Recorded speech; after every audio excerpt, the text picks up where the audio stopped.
हिंदी में यूपीएससी की तैयारी से संबंधित प्रोग्राम्स को देखने के लिए सब्सक्राइब करें स्टडी IQ-IAS हिंदी।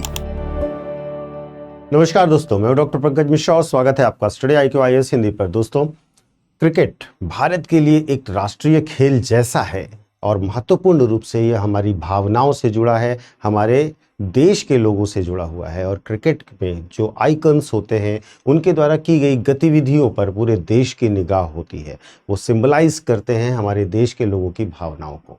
हाल ही में अगर हम देखें तो भारत ने T20 वर्ल्ड कप जीता, लेकिन उसके साथ साथ आश्चर्यजनक रूप से एक विवाद हमारे सामने आता है और विवाद है तिरंगे पर।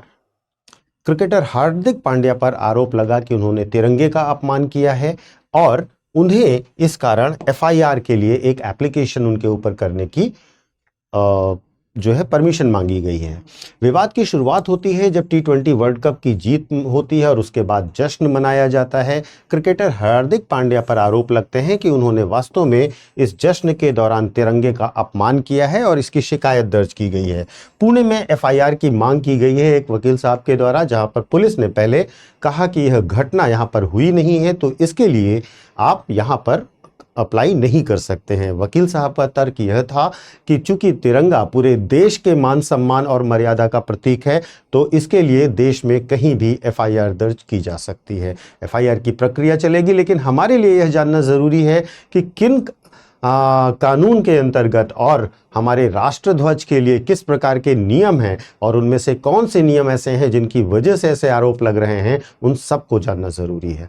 तो शुरू करते हैं। और शुरू करते समय मैं आपको सबसे पहले आपको याद दिलाना चाहता हूं कि हमारे देश में तिरंगा, जो हमारा राष्ट्रीय ध्वज है, वह बहुत महत्वपूर्ण है, हमारे स्वाभिमान, सम्मान और हमारे देश की स्वतंत्रता संग्राम का प्रतीक है। वास्तव में यह हमारे देश की राष्ट्रीय एकता का भी प्रतीक है। यह हमारे सेना के बलिदान का भी प्रतीक है। जब सेना के जवान अपनी जान देते हैं तो वो सिर्फ इस तिरंगे की शान के लिए जान देते हैं और यह हमारे राष्ट्रीय गर्व का भी प्रतीक है। जब भी किसी भी खेल के खिलाड़ी जीतते हैं तो वो शान से हमारे झंडे को फहराते हैं और इसीलिए तिरंगे से हमारी बहुत सारी भावनाएं जुड़ी हुई हैं। अब हमें यह जानना चाहिए कि कौन से वे कानून हैं जिनके अंतर्गत, कौन से वे नियम हैं जिनके अंतर्गत इसकी डिग्निटी की रक्षा की जाती है। तो देखिए, पहला है prevention of insults to national honours act 1971। यह एक प्रकार का आपराधिक कानून है जो हमारे नेशनल ऑनर्स को, नेशनल सिंबल्स को अगर किसी भी प्रकार से डिमीन किया जाता है तो उसके लिए क्रिमिनल अपराध मानता है और सजा देने का प्रावधान करता है। फ्लैग के लिए, राष्ट्रध्वज के लिए फ्लैग कोड ऑफ इंडिया है, जो कि हमारे नागरिक नियम और दिशा निर्देश दिए गए हैं इस फ्लैग कोड के अंतर्गत कि किस प्रकार हमारे देश के नागरिक अपने झंडे के सम्मान और राष्ट्र के प्रति प्यार को दिखाते हुए झंडे का प्रयोग कर सकते हैं। तो सबसे पहले देखते हैं ये prevention of insults to national honours act कहता क्या है। देखिए, यह जो कानून है ये इन तीन प्रकार की घटनाओं को, तीन प्रकार की चीज़ों पर लागू होता है। अगर राष्ट्रीय ध्वज का अपमान किया गया है तो, राष्ट्रगान का अपमान किया गया है तो, और संविधान का अपमान किया गया है तो इन्हें नेशनल ऑनर्स माना जाता है। और इनके अपमान करने पर यदि अपराध साबित होता है तो 3 साल तक की जेल, जुर्माना या फिर दोनों लगाए जाने का प्रावधान यह prevention of insults to national honours act करता है। देखिए, तिरंगे का अपमान क्या क्या माना जा सकता है यह भी समझिएगा। देखिए, अगर झंडे को जलाया जा रहा है तो यह वास्तव में तिरंगे का अपमान है। झंडे को फाड़ना तिरंगे का अपमान है। जमीन पर फेंकना या पैरों से कुचलना तिरंगे का अपमान माना जाएगा। और सार्वजनिक रूप से अपमानजनक प्रदर्शन अगर झंडे के साथ किया गया है तो भी इसे माना जाएगा कि झंडे का अपमान किया गया है। भारत का फ्लैग कोड भी समझिएगा। जो भारत का फ्लैग कोड है वह राष्ट्रीय ध्वज के उचित उपयोग के नियम प्रोवाइड कराता है। सही फहराने के नियम के हिसाब से ही आपको झंडे को फहराना है।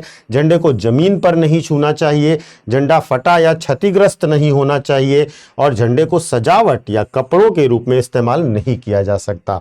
झंडे को पहन के नहीं घूमा जा सकता और झंडे को सजावट के लिए भी इस्तेमाल नहीं किया जा सकता।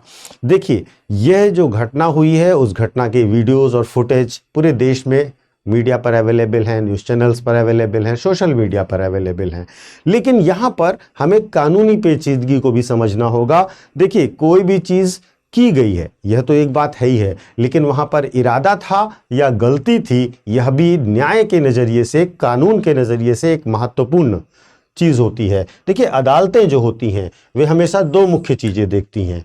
वास्तव में सबसे पहले वे देखती हैं कि क्या वास्तव में जो किया गया वह अपमानजनक था, और यह चीज़ साबित होती है कि जो किया गया वह अपमानजनक था। लेकिन क्या यह कृत्य जानबूझकर किया गया था, क्या यह इंटेंशनल था?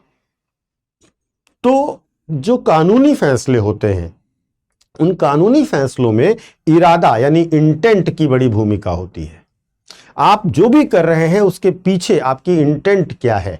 अगर आपकी इंटेंट बोनाफाइड है और किसी भी तरीके से आप दुर्भावना से ग्रस्त नहीं हैं, तो मामला आपके खिलाफ उतना कठोर नहीं बनता है। इसीलिए ये विवाद पर भी हमें ध्यान देना चाहिए कि जब हार्दिक पांड्या जैसे व्यक्ति इस तरीके की चीज़ें करते हैं तो इस प्रकार के विवाद बड़े क्यों हो जाते हैं।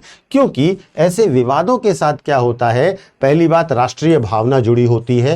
राष्ट्रध्वज का मामला है तो राष्ट्रीय भावना निश्चित तौर पर जुड़ी हुई होगी।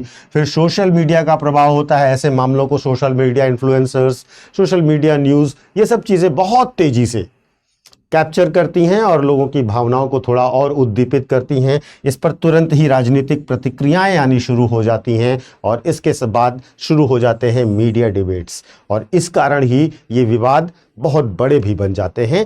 कानून इन सब चीज़ों के बजाय फैक्ट्स को देखता है, घटना को देखता है, इंटेंट को देखता है और सज़ा निर्धारित करता है यदि उसे दोषी मानता है तो देखिए, कानून की क्या प्रक्रिया होगी, देखिए वह जानना भी ज़रूरी है। कानून क्या करेगा, सबसे पहले पुलिस की जांच होगी, पुलिस इसकी इन्वेस्टिगेशन करेगी, फिर पूरे मामले की लीगल इंटरप्रिटेशन की जाएगी, और जब लीगल इंटरप्रिटेशन हो जाएगी उसके बाद इरादे की जांच की जाएगी। अगर ये सभी चीज़ें साबित होती हैं तभी कोई अंतिम फैसला कोर्ट लेगी, और जहां पर अपराध को माना जाएगा या अपराध को नहीं माना जाएगा। लेकिन यह बात बहुत ध्यान आवश्यक है याद रखने के लिए कि तिरंगा केवल हमारे देश का झंडा ही नहीं है, यह हमारे देश का राष्ट्रीय सम्मान भी है, और किसी भी प्रकार से जाने या अनजाने में इसका अपमान किया जाना उचित नहीं है। और जो लोग उस बड़े पद और प्रतिष्ठा पर हैं, लोगों के आइकन हैं, उनको इसका और गंभीरता से पालन करना चाहिए, क्योंकि यह हमारे देश की गरिमा से जुड़ा हुआ मामला है। इस मामले पर आपकी क्या राय है, क्योंकि मैंने आपको हर पक्ष का विश्लेषण कर दिया, तो उम्मीद करता हूं आप अपनी राय अवश्य देंगे कमेंट करके। आपके कमेंट्स का इंतजार रहेगा। मैं आपको अपने सोशल मीडिया हैंडल्स बता देता हूँ। यूपीएससी मेंटोर पंकज सर के नाम से आप मुझे कनेक्ट कर सकते हो इंस्टा और टेलीग्राम पर। यहाँ पर आपको मेरे सारे वीडियोज़ के लिंक मिल जाया करेंगे, जिससे आपको आगे आने वाले वीडियोस और सारी जानकारियां अपडेट होती रहेंगी। इसके साथ साथ एक छोटा सा अनाउंसमेंट उन बच्चों के लिए है जो बच्चे यूपीएससी की तैयारी करना चाहते हैं और हमारे साथ जुड़ना चाहते हैं, स्टडी आईक्यू के साथ जुड़ना चाहते हैं। तो आपके लिए बहुत बड़ी खुशखबरी ये है कि स्टडी आईक्यू ने इस बार 200 से ज़्यादा सिलेक्शंस दिए हैं यूपीएससी इंस्टीट्यूट की तरफ से, हमारी तरफ से।